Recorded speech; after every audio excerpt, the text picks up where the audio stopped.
अस्सलाम वालेकुम दोस्तों, कैसे हैं आप सब। मैं ज़ुबीना फ़याज़ एक बार फिर आपके साथ मैं शुरू कर रही हूँ रखेल पार्ट 21। तनाउश के घर के सामने कार रोक कर वो चंद लम्हे स्टीयरिंग व्हील पर सर टेके बैठा रहा। तनाउश का सामना करते हुए उसे शर्मिंदगी हो रही थी। वो अनजाने में इसके साथ बहुत बड़ी ज्यादती का इर्तिकाब कर बैठा था। वो जो इससे रगे जात से ज़्यादा करीब लगने लगी थी, इसे दुख दे बैठा था। इसके दिमाग में तनाउश का आखिरी लहजा गूंजा। आप ठीक नहीं कह रहे हैं, मैं अल्लाह पाक की कसम खाती हूँ, मैंने आपकी तिजोरी को एक बार भी हाथ नहीं लगाया। और मैंने अपने कानों से सुना है जब आप पाशा भाई को कह रहे थे कि किसी भी कीमत पर मुझसे आपकी जान छुड़वा दे। इसी वजह से पाशा भाई ने कोठी वगैरह की बात की थी, लेकिन मैंने मना कर दिया। अभी आप पाशा भाई से तस्दीक कर सकते हैं। कितना नाराज़ और दर्द और गम से भरा लहजा था। जाने वो इसे माफ़ करने पर तैयार होती या नहीं। बहरहाल कुछ भी था, वो इससे एक बार माफ़ी ज़रूर मांगना चाहता था। वो कार से उतरकर दरवाजे की तरफ बढ़ा। दरवाजे का एक पट आधा खुला हुआ था। इसके जाने के बाद इन्हें दरवाज़ा बंद करना भूल गया था। माँ बेटी परेशान ही इतनी ज़्यादा थी, और परेशानी में ऐसी बेपरवाहियाँ तो हो जाया करती है। माँ बेटी रात को चारपाई या सहन में डाल लिया करती थी, लेकिन इस दिन इन्हें ये भी याद नहीं रहा था। कमरे की तरफ जाते हुए इसके कदम मनमन वजनी हो रहे थे। दरवाजे के करीब पहुंचते ही इसकी नज़र तनाविश पर पड़ी। वो माँ की गोद में सर रखे लेटी थी। वो गला खंकार कर दरवाजे के अंदर दाखिल हो गया। इस पर नज़र पड़ते ही तनाविश उठ बैठी थी। अपनी सिया आँखों में हसरत भरे वो इसकी तरफ मुतवज्जा थी। खाला, मैं तनाविश से अकेले में बात करना चाहता हूँ। बुशरा को मुखातिब हुआ। कर लो बेटा। वो सर हिलाती हुई कमरे से बाहर निकल गई। जाते हुए दरवाज़ा बंद करना उसने उस जहांदीदा औरत को नहीं भूला था। इसके बाहर जाते ही वो तनाविश की तरफ मुतवज्जा हुआ। मैं तलाक नहीं लेना चाहती, उसने सुस्की भरते हुए ऐसे अंदाज में कहा कि कबीरदादा के दिल पर ज़ोरदार घूंसा लगा था। वो अभी तक बेएतबारी में पड़ी थी। जाने कबीरदादा के दिल में क्या समाई कि उसने दोनों हाथ दाएं बाएं खोल दिए, यूं जैसे उसे गले लगने की दावत दे रहा हो। तनाविश के चेहरे पर छाई हसरत भरी अजियत ने हैरानी और फिर बेपाया खुशी का रूप धारा, और वो चारपाई से उठकर इसकी जानिब दौड़ी। अगले ही लम्हे उसका नाजुक मुलायम और खुशबूदार वजूद कबीरदादा की बाहों में था। कभी नहीं दूंगा मेरी जान, कभी भी तलाक नहीं दूंगा। हमेशा पास रखूंगा अपनी तनाविश को। मुझे माफ़ कर दो, अनजाने में तुम्हें दुख दे बैठा। तुम मेरा इकरार सुनने की ख्वाहा थी ना। लो, मैं इकरार करता हूँ कि तुम मुझे दुनिया की हर चीज़ से ज़्यादा प्यारी हो, हर शय से ज़्यादा अजीज़, और हर शख्स से ज़्यादा मेरे दिल के करीब हो। तुम चाहती थी कि तुम्हें मोहब्बत भरे अलकाब से पुकारूँ, तुम्हें चंदा, गुड़िया, जानू कहूँ। ऐसे ही पुकारूंगा मेरी गुड़िया, मेरी चंदा, मेरी शहजादी। कबीरदादा ने बड़े ज़ोर से इसे अपने साथ भींच लिया था। तुम मेरी गोद में लेटना चाहती थी ना। सारी रात लिटाऊंगा मेरी गुड़िया। तुम मेरे हाथ से पहला निवाला खाना चाहती थी, अब पूरा खाना मैं खिलाऊंगा तुम्हें। तुम्हें मेरी शराब नौशी बुरी लगती थी ना। वादा करता हूँ कभी तुम्हारे सामने नहीं पीऊँगा। दूसरी लड़कियों का मेरे करीब आना बुरा लगता था, अब कोई नहीं आएगी। किसी और से मिलना तो दरकिनार, किसी और की तरफ देखूंगा भी नहीं। बस एक बार मुझे सच्चे दिल से माफ़ कर दो। माफ़ तो नहीं करूँगी। उसने कबीरदादा की छाती से चेहरा उठाकर इसकी आंखों में झाँका। इसकी पुरकशिश आंखों से इस वक्त भी लगातार आंसू बह रहे थे, मगर ये खुशी के आंसू थे। वो अपने लबों से इसके आंसू चुनते हुए बोला, बहुत दुख दिए हैं मैंने अपनी गुड़िया को, है ना। वादा करता हूँ अब कभी इन प्यारी आंखों में आंसू नहीं आने दूंगा। मुझे शॉपिंग कराओगे ना, उसने नाज भरे लहजे में पूछा। जिस वक्त कहोगी उसी वक्त ले चलूँगा। साहिल समंदर पर ले जाओगे? रोज़ाना ले जाऊंगा, और तुम्हें पाँव में मोच आने का बहाना भी नहीं करना पड़ेगा। रात को जल्दी घर आओगे? भाड़ में जाए काम, रात को कहीं जाऊंगा ही नहीं। सुबह काम पर जाने से कम 2 घंटे मेरे साथ गपशप करोगे। मैं तो 3 घंटे का सोचे हुए था। अगर तुम ये चाहती हो तो ठीक है, मर्जी बहरहाल तुम्हारी ही चलेगी। घर में शराब की बोतल नज़र नहीं आएगी। वो सारी बातें मनाने पर तुल गई थी। जब नज़र आए उसी वक्त तोड़ देना, ठीक है। कबीर कहकर बुलाऊंगी। वो मुस्कुराया। ठीक है, लेकिन कभी कभी तो सरताज कह लोगी ना। हर वक्त कहूँगी कबीर, मेरे सरताज, मेरे मालिक, मेरे साई, मेरे सब कुछ। कबीर दादा ने उसे बाजुओं में भरकर ऊपर उठाया और उसे चारपाई पर लाकर लिटा दिया। वो खुद इसके साथ बैठ गया था। अब तो माफ कर देना, अब तो माफ कर दिया ना? सोचूंगी, वो नाज से मुस्कुराई। तो सोचने के लिए कितना वक्त चाहिए? यही कोई 50-60 साल? वो मजाहिया अंदाज में बोला। ठीक है, फिर मैं चलता हूँ। 50-60 साल बाद आ जाऊंगा तुम्हारी राय लेने। रो दूंगी मैं, इसने धमकी दी। तो फिर माफ कर दो ना, ताकि मैं कहीं भी ना जाऊं। नहीं करूंगी माफ, और कहीं जाने भी नहीं दूंगी। ज्यादती तो है, लेकिन अपनी मलिका का हुक्म टाला भी तो नहीं जा सकता। कबीर दादा ने बेबसी जाहिर की। हा हा हा, तनाविश के सुरीले कहकहे से कमरे की फिजा भी गुनगुना उठी थी। मैं भला अपने कबीर से खफा हो सकती हूँ? इसी वक्त दरवाजे पर दस्तक हुई। कबीर दादा फौरन इससे दूर हो गया। बुशरा की आवाज़ सुनाई दी। बेटा, खाना तैयार है। और तनाविश ने कल से कुछ नहीं खाया, उसने दरवाज़ा खोले बगैर कहा था। ले आओ माँ, मैंने भी नहीं खाया। कबीर दादा ने पहली बार उसे यूं पुकारा था। अभी लाई बेटा, बुशरा की आवाज़ में खुशी भरी थी।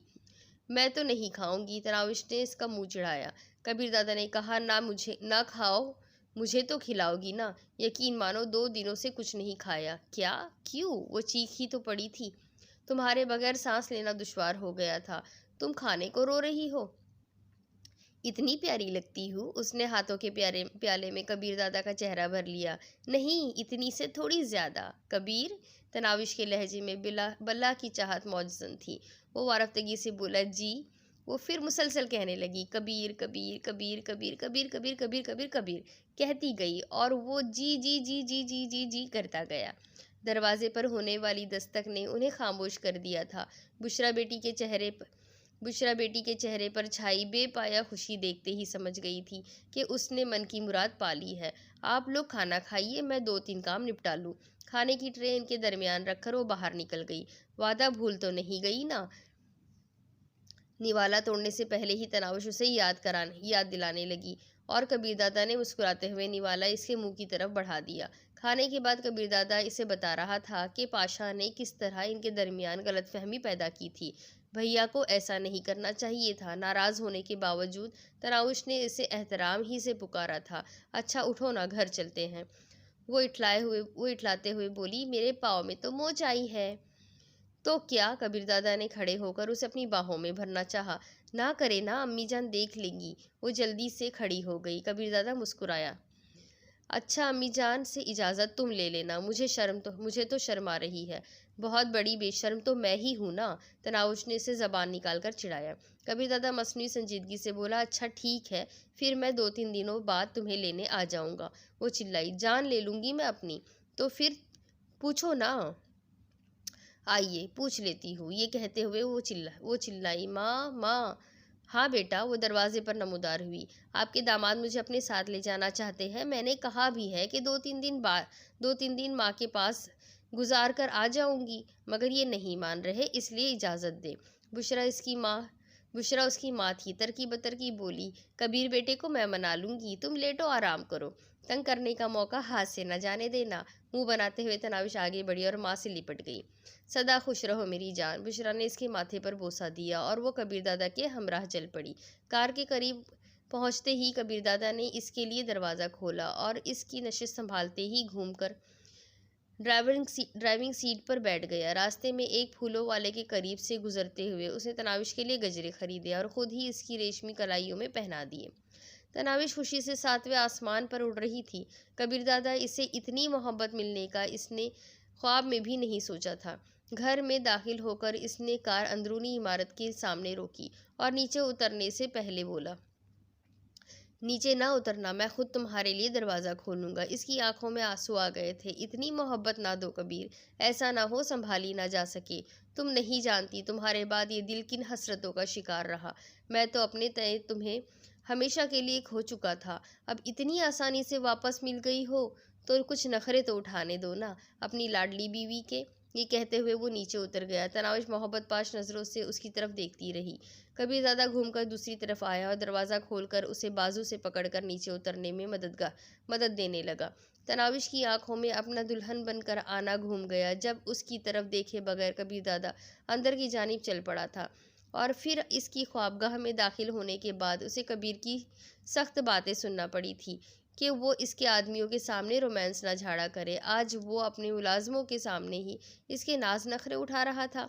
वो नज़ाकत से बाहर आ गई। अगर कहो तो मैं फ़ौरन मान जाऊंगा कि तुम्हारे पाँव में मोच आई हुई है। मुझे लाज आएगी। उसने हया से आंखें झुका ली। बस सारी मस्तियाँ और तेज़ी तरारी ख़त्म हो गई। कबीर दादा ने मुस्कुराकर उसका हाथ थामा और साथ चलाकर कमरे में ले जाने लगा। तनाविश गोया हवाओं में उड़ती जा रही थी, इसके साथ बढ़ गई। ख्वाबगाह में दाखिल होते ही वो चीखी तो पड़ी थी, ये क्या? वो चारों तरफ बिखरे सामान को देखते हुए कबीर दादा की तरफ मुतवज्जा हुई।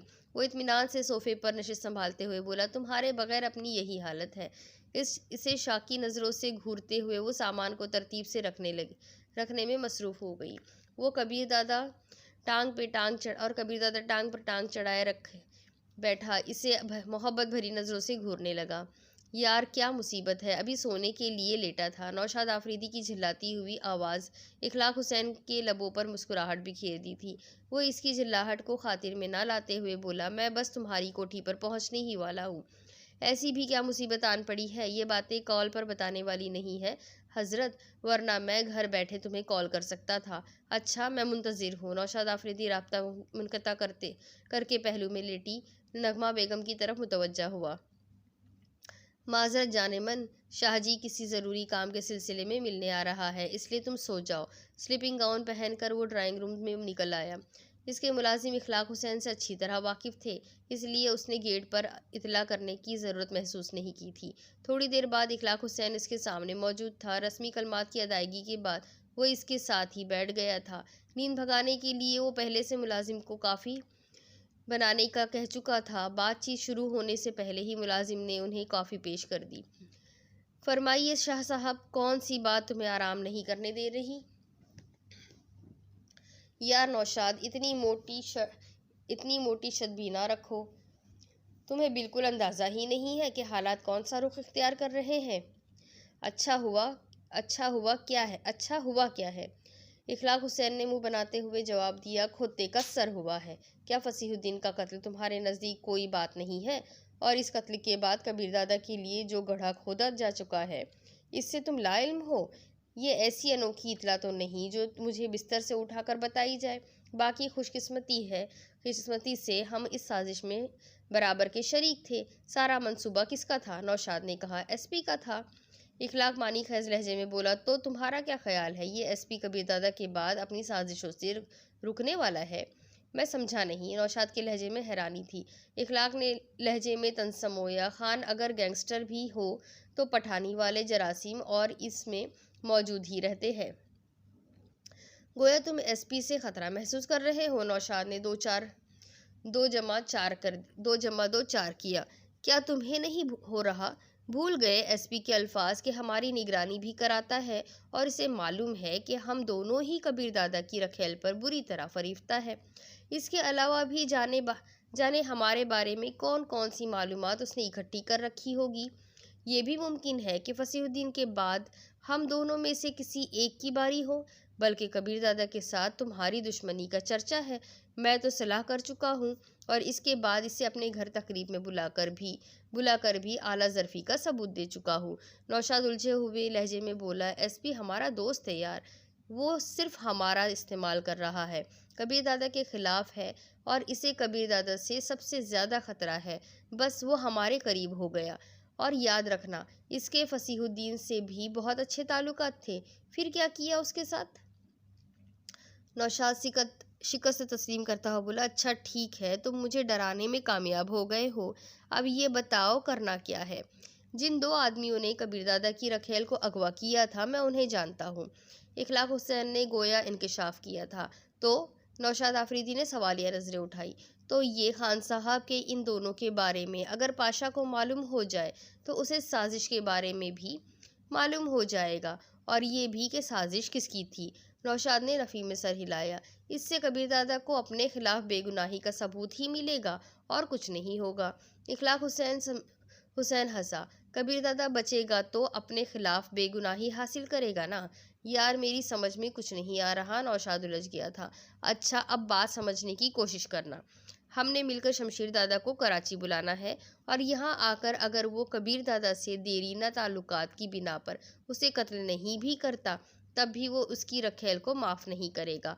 ख़ास कर इसे देखने के बाद तो ये मुमकिन ही नहीं है कि शमशीर दादा जैसे औरतों के शिकारी से ये छोकरी बच जाए। अब यहाँ दो बातें मुतवक्का है। पहली ये कि कबीर दादा अपनी रखेल को बचाने के लिए शमशीर दादा के कदमों में गिर जाएगा, मगर मैं जानता हूँ इस तरह भी इसने एक बार तन्हाई में इसके साथ वक्त गुजारना ज़रूर है। अगर तो कबीर दादा जान बचाने की ख्वाहिश में बेगैरती बर्दाश्त कर लेता है तो इसकी जान बच जाएगी। और जो ही शमशीर दादा वापस जाता है, अगर कबीर दादा तक एसपी की साजिश की सारी बात पहुंचाई जाए तो सोचो वो एसपी के साथ क्या करेगा। दूसरा, अगर वो गैरत का मुजाहिरा करता है तो अपनी चमक छल्लों के लिए शमशीर दादा से टकरा जाता है, तब इसकी मौत यकीनी है। और शमशीर दादा के जाने के बाद हम पाशा तक इस साजिश की कहानी पहुंचाएंगे। वो कबीर दादा का बदला लेगा। दोनों सूरतों में एसपी तो गया काम से। तो इस बारे में कल भी तो बात हो सकती थी, इतना वक्त नहीं है जिगर। एसपी निहायत काया शख्स है। इससे पहले कि वो इन दोनों को ख़त्म करा दे, तुम्हें दोनों को मंजर आम से हटाना होगा। चंद दिन इन्हें अपने पास कैद कर लो। नौशाद ने कहा, हो सकता है एसपी ने अब तक उन्हें ख़त्म करा दिया हो। इखलाक ने नफ़ी में सर हिलाया। नहीं, फ़िलहाल जिंदा है, अलबत्ता कल का मालूम नहीं। इनके बारे में तुम्हें कैसे मालूम हुआ? नौशाद ने हैरानी जाहिर की। तुम्हारा क्या ख्याल है, मैं एसपी के सामने भोला बना बैठा रहता हूँ तो मुझे कुछ मालूम नहीं? खान साहब, मैं गैंग का सरबराह होने के साथ एमएनए भी हूँ, और तुम्हें शायद मालूम ना हो कि एसपी ने फसीहुद्दीन को सिर्फ कबीर दादा को फंसाने के लिए नहीं मरवाया। इसके पसे पर्दा तैमूर अली को फांसी गैंग का बड़ा बनाने की ख्वाहिश भी शामिल थी। तैमूर अली इस सारी कार्रवाई में इसके साथ शामिल रहा है। भोले बादशाह ने एक तीर से कई शिकार किए हैं। क्या? नौशाद का मुंह हैरानी से खुला रह गया था, मगर वो तो हमें कह रहा था कि तैमूर अली को संभालेगा और झगड़ा वगैरह ना होने देगा। इसी तरह तो हमें इस पर यकीन आना था कि तैमूर अली इस काम में मलवूस नहीं है, मगर तैमूर अली की बाबत हमें ला इल्म रखने में क्या हिकमत है? इखलाक ने तफसील बताते हुए कहा, तैमूर अली को जेरे बार करके इसने फांसी ग्रुप पर भी कब्जा जमा लिया है। बज़ाहिर तैमूर अली सरबराह होगा, मगर असल में अब फांसी ग्रुप भी एसपी के कब्जे में है। असल में एसपी खुद ही बड़ा बनने के चक्करों में है। कबीर दादा चूंकि इसकी राह का सबसे बड़ा कांटा है, तभी तो वो कबीर दादा पर इल्ज़ाम लगाकर इसे रास्ते से हटाने का ख्वाह है, और बाकियों के दिमाग में भी वो यही घसीटता रहता है कि कबीर दादा ऐसा चाहता है। कबीर दादा का कांटा निकाल कर वो बाकियों की जानिब मुतवज्जा होगा। जब तुम्हें ये सब कुछ मालूम है तो बाकियों के सामने ये बात क्यों नहीं रखते? नौशाद पूछे बिना रह नहीं पाया। वो मानी खेज मुस्कुराहट से बोला, क्योंकि फ़िलहाल मैं भी कबीर दादा के खात्मे के चक्करों में हूँ।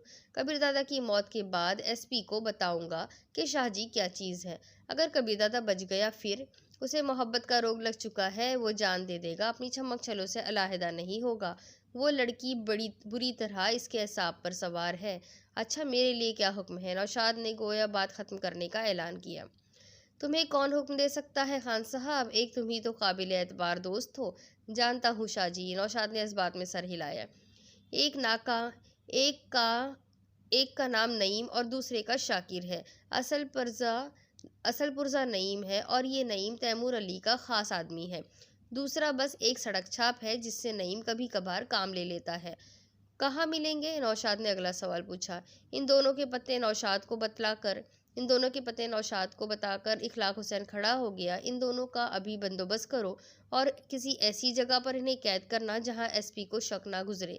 बाकी एसपी से बना कर रखनी है। इसे अपना लीडर और बड़ा वगैरह कहकर खुश करते रहो, क्योंकि इसे ज़रा भी शक हो गया कि हम इसके खिलाफ कोई मंसूबा बना रहे हैं तो चौकन्ना हो जाएगा। और अभी की मुलाकात की खबर भी कल गपशप के दौरान इसके सामने रख देना है। मौक़िफ़ ये इख्तियार करना कि मैं तुम्हें रात को जगाकर इस बात पर ज़ोर दे रहा था कि जल्द अज जल्द शमशीर दादा से बात करो, और तुमने रात गए शमशीर दादा को बेआराम ना करने का मशवरा देकर इस काम को सुबह तक और एसपी से मशवरे करने तक मौखिर कर दिया। ठीक है, नौशाद ने इस बात में सर हिला दिया। और हाँ, अलविदाई मुसाफिहा करते हुए इखलाक को ख्याल आया, जहाँ इन दोनों को कैद रखते हो वहाँ का रुख ना करना, क्योंकि एसपी बाकायदगी से हमारी निगरानी करवाता है। इस बात का एतराफ़ उसने जानबूझकर या भोलेपन से हमारे सामने कर दिया था। अब इतना बच्चा भी नहीं हूँ। नौशाद ने मुंह बनाया और इखलाक हुसैन हंसता हुआ रुखसत हो गया।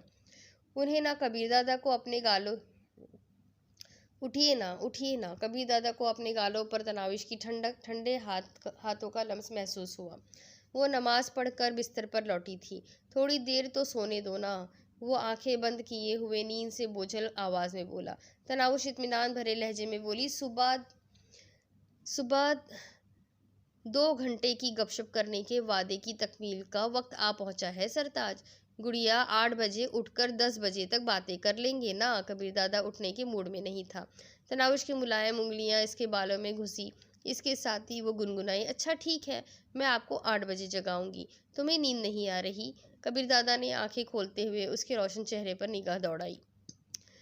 सो गई तो शायद देर से आँख खुले, फिर आपको जाने की जल्दी होगी और आप इत्मीनान से गप्पे नहीं हाँक सकेंगे, क्योंकि अब आपने सारे काम दिन ही दिन में निपटाने का वादा किया हुआ है। तुम इतना गहराई में सोचती रहती हो। सोने का इरादा तर्क करके कबीर दादा ने उसे करीब खींचा। वो खोए खोए लहजे में बोली, खुद ब खुद ही ऐसी सोचें आती है।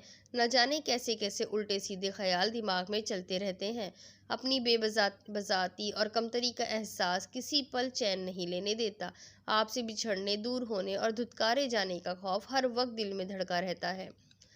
पागल हो तुम। कबीर दादा ने इसके सर पर लिपटा हुआ दुपट्टा उतारते हुए इसके रेशमी बालों को बिखेर दिया।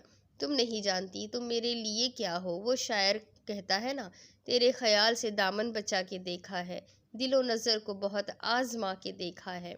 निशाते जा की कसम, तू नहीं तो कुछ भी नहीं, बहुत दिनों तुझे हमने भुला के देखा है। हकीकत यही है कि तुम इस वक्त मेरे दिल पर काबिज हो गई थी जब पहली बार तुम पर नज़र पड़ी, और इसके बाद दिलो दिमाग का झगड़ा शुरू रहा, यहाँ तक कि हस्बे रिवायत दिल जीत गया और दिमाग को मानते ही बनी कि मेरी ज़िंदगी के लिए मेरी गुड़िया, मेरी चंदा, मेरी तनाविश इतना ही ज़रूरी है जितना कि सांस लेना। वो नाज से मुस्कुराई। शायरी और झूठ बोलना एक साथ शुरू कर दिया? क्या मेरी मोहब्बत झूठ है? कबीर दादा ने उसकी झील सी आंखों में एक गोता लगाया। जानते हैं, आपकी आमद से पहले मैं उस जस्टिस से मदद मांगने जा रही थी और फिर आप वहां आए। मेरी दुनिया ही बदल गई। जिंदगी में इतना अच्छा कोई कभी नहीं लगा जितने आप लग रहे थे। मेरी समझ में नहीं आ रहा था कि कौन सी ऐसी कशिश थी जिसने मुझे लपेट में ले लिया था। फिर आप चले गए, मैं भी चांद को छूने की हसरत दिल में लिए आगे बढ़ गई। लेकिन शायद अल्लाह पाक ने मेरे दिल में उठने वाली ख्वाहिश को दुआ समझते हुए कबूल फरमा लिया था। एकदम आपकी कार मेरी नज़रों के सामने से गुजरकर कोठी में दाखिल हुई और मैं भी हिम्मत और जुर्रत का मुजाहिरा करते हुए चौकीदार के पास पहुंच गई। ये कहते हुए तनाउश की आंखों में अजीम को थप्पड़ लगने का मंजर उभरा और वो हंसती चली गई। याद है अजीम को मेरी वजह से कैसे थप्पड़ पड़ा था? बेचारा आखिर वक्त तक मुझ पर शक करता रहा, और जब मैं ये कहकर चल पड़ी कि ठीक है आप जाने और आपका दादा, तब उसने झिझकते हुए दरवाजे पर दस्तक दी थी और इसकी दस्तक से मेरी किस्मत का दरवाज़ा तो खुल गया, लेकिन इस बेचारे को मार पड़ गई। वो फिर हंसने लगी। कबीर दादा महवियत से उसे देखने लगा।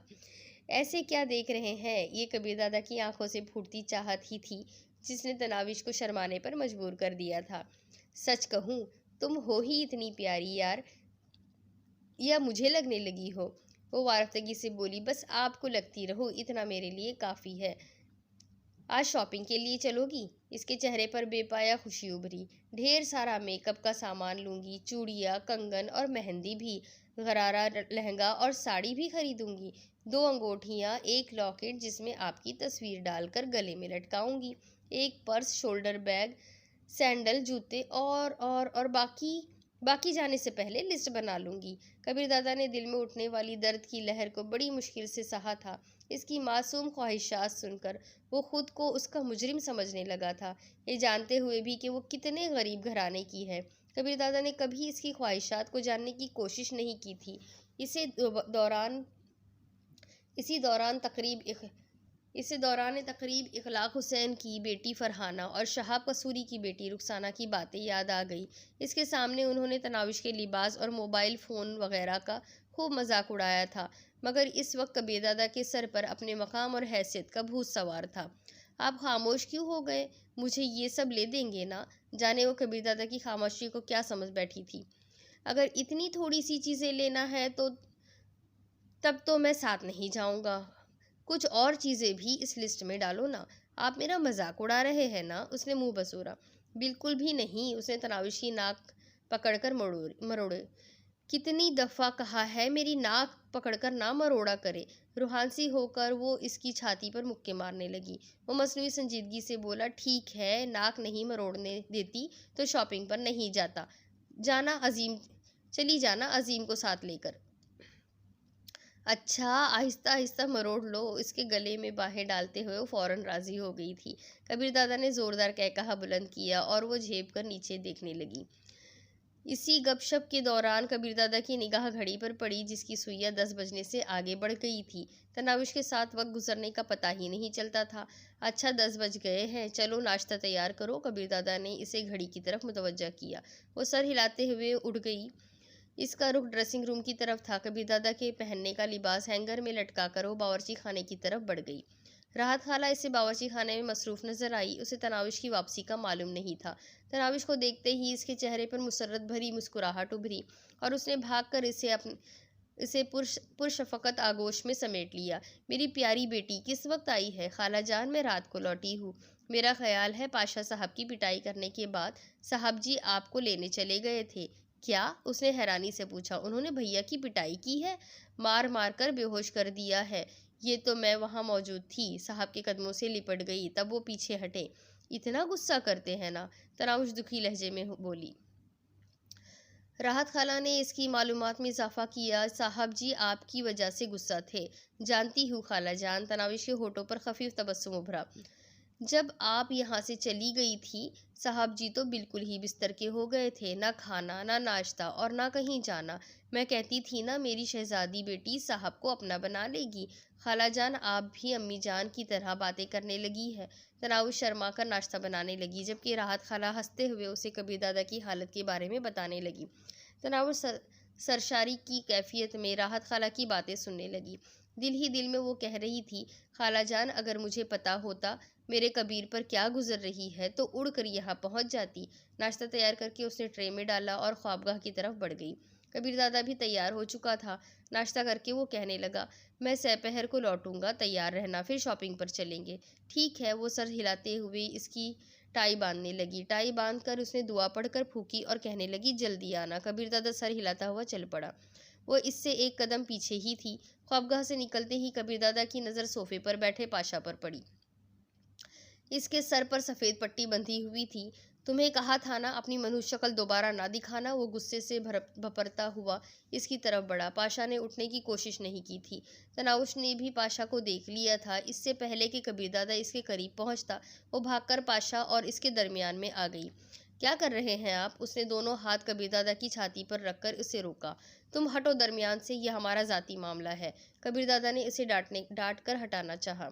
आप मेरे भाई को हाथ भी नहीं लगा सकते। वो भी डट गई थी। तनावुश, मुझसे थप्पड़ खाओगी? मारो, रोका किसने है? वो डरने पर तैयार नहीं थी। कबीर दादा गुस्से में चिल्लाया, तुम्हें कहा है ना मेरे मामलात में दखल ना दिया करो। ये आपका नहीं मेरा भी मामला है। ये शख्स यहाँ नहीं रह सकता। ठीक है, मेरा भाई नहीं रह सकता तो मुझे भी यहाँ रहने की कोई ज़रूरत नहीं है। तनाउश जिद पर अड़ गई थी। दिमाग खराब हुआ है तुम्हारा? कबीर दादा ने इसे बाजू से पकड़कर सोफे पर धकेला और लंबे डग भरता हुआ बाहर निकल गया। वो भागकर दरवाजे तक पहुंची और उसे घर से निकलता हुआ देखने लगी। कबीर दादा ने गेट के करीब जाकर एक दफ़ा मुड़कर देखा था और इस पर नज़र पड़ते ही जल्दी से सामने देखने लग गया। इसके चेहरे पर छाई नाराज़ी तनाउश के नज़र से ओझल नहीं थी। कबीर दादा के गायब होते ही वो पीछे मुड़ी। पाशा इसकी तरफ मुतवज्जा हुए बगैर खामोश बैठा था। वो धीमे कदम रखते हुए इसके करीब पहुंची और निदामत भरे लहजे में बोली, भैया माजरत ख्वाह हूँ, मेरी वजह से उन्होंने आपको तकलीफ़ पहुंचाई। अगर मैं कल रात यहाँ होती तो उन्हें कभी भी ऐसा ना करने देती। पाशा ने इसकी बात का जवाब नहीं दिया था। वो दोबारा बोली, भैया कसम ले लो, मैंने उन्हें कुछ भी नहीं बताया। असल में कल मुझे 2 आदमी पकड़कर ले गए थे। मुझे होश आया तो एक कमरे में थी और एक मर्द मुझसे बेहुदा अंदाज में पेश आ रहा था। फिर न जाने कैसे वो वहाँ पहुँच गए और उन्होंने उस आदमी को कत्ल कर दिया और मुझे मेरे घर ले गए। वहाँ अम्मी जान ने कुछ गिले शिकवे किए, तब उन्होंने कहा कि मैंने इनकी तिजोरी से पैसे निकाले हैं। मैंने इनकार कर दिया और कहा कि बेशक आपसे पूछ ले कि मैंने पैसे नहीं निकाले। वो कोई जवाब दिए बगैर चले गए और घंटे डेढ़ बाद आकर मुझे वापस ले आए। पाशा के होठों पर निदामत भरी मुस्कुराहट नमूदार हुई। तुम सचमुच इतनी भोली हो? मैं समझी नहीं भैया। पागल, वो पैसे मैंने निकाले थे ताकि तुम्हें दादा की नज़रों से गिरा सकूं। मैंने उन्हें ये भी कहा था कि तुम तलाक लेना चाहती हो, ये भी कि तुम इनके साथ नहीं रहना चाहती हो। इनके मोबाइल फ़ोन से तुम्हारा नंबर भी मैंने डिलीट किया। परसों रात को वो तुम्हारी तरफ जाना चाहते थे, तब भी उन्हें मैंने वहाँ जाने से रोका। सब जानती हूँ, वो कतई कलामी करते हुए बोली।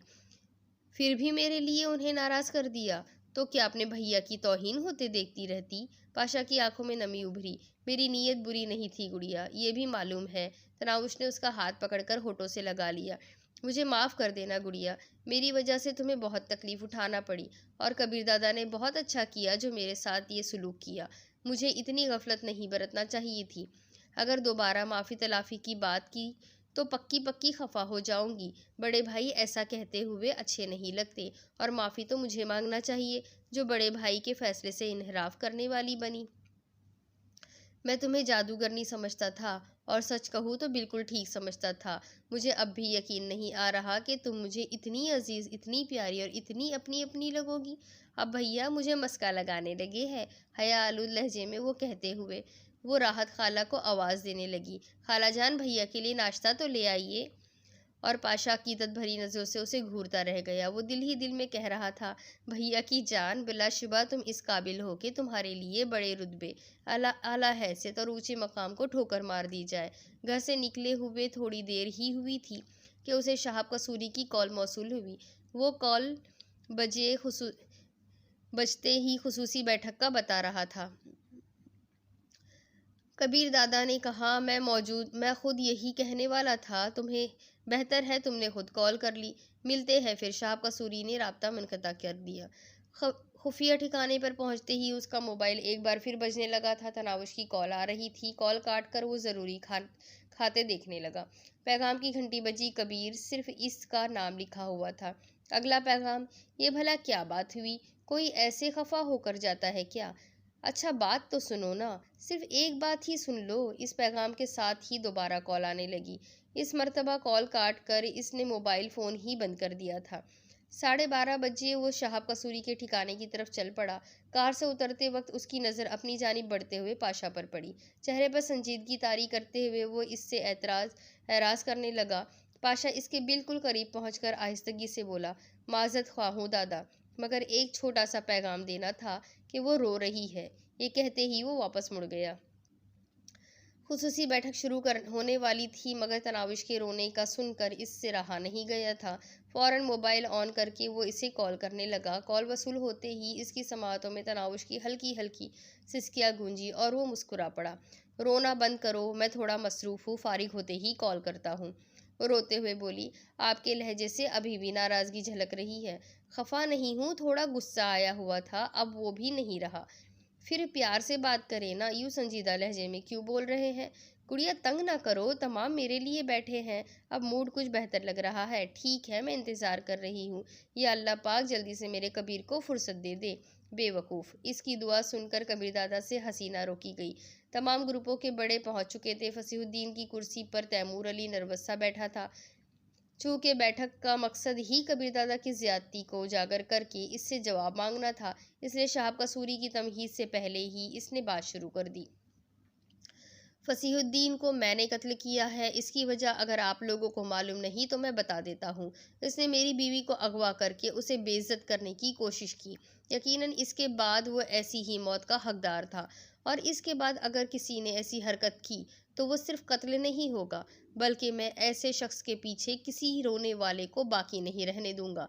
मेरी बात ख़त्म। शाहब कसूरी गला खंखारते हुए बोला, इस बात का कोई सबूत है कि आपकी बीवी अगवा हुई थी और इसे अगवा करने वाला फसीहुद्दीन ही था? कबीर दादा ने नफरत भरे लहजे में कहा, यह बात मुझे इस बेगैरत के खास आदमी शकील अहमद ने बताई थी, इससे पूछ लो। शाहब कसूरी के चेहरे पर तंजिया मुस्कुराहट उभरी। वही शकील अहमद जिसे आप कत्ल करके वहीं फेंक आए हैं? कबीर दादा चौंकते हुए बोला, सिवाय इसके किसी को भी कत्ल नहीं किया और शकील अहमद तो वहां मौजूद ही नहीं था। अब इसके आगे की स्टोरी मैं आपको अगली किस्त में सुनाती हूँ कि इसके बाद क्या हुआ है, कबीर दादा पर और कौन कौन से इल्ज़ाम लगने हैं, तनावुश अब क्या करेगी, ये सब कुछ जानने के लिए मेरे साथ बने रहिए। अगली किस्त में फिर मिलेंगे। अल्लाह हाफिज़।